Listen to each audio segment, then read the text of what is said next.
السلام علیکم۔ ایک ایسا شخص ہے جس کی روح نکالتے وقت ملک الموت یعنی حضرت اسرائیل علیہ السلام کو بھی افسوس ہوا تھا۔ تو وہ شخص کون تھا، چلیے جانتے ہیں۔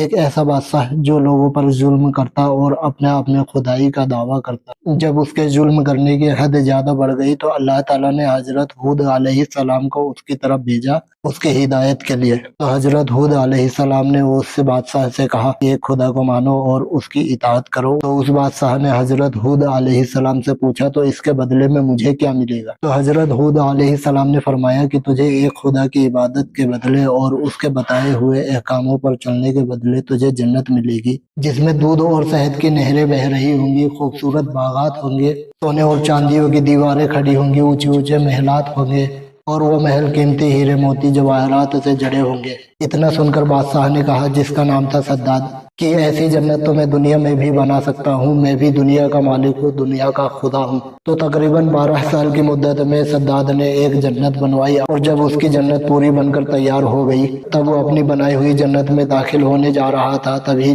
ملک الموت اس کے سامنے آ کھڑے ہوئے۔ تو سداد نے پوچھا، تم کون ہو؟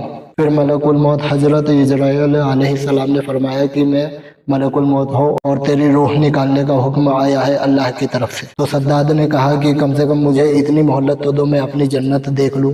ملک الموت نے فرمایا کہ تجھے اتنی بھی مہلت نہیں کہ تو اپنی جنت دیکھ لے۔ تو سداد کا ایک پیر چوکھٹ پر ہی پڑا تھا، تبھی اس کی روح نکال لی گئی اور سداد اپنی ہی بنائی ہوئی جنت میں داخل نہ ہو سکا۔ اس پر حضرت اسرائیل علیہ السلام کو بڑا افسوس ہوا تھا۔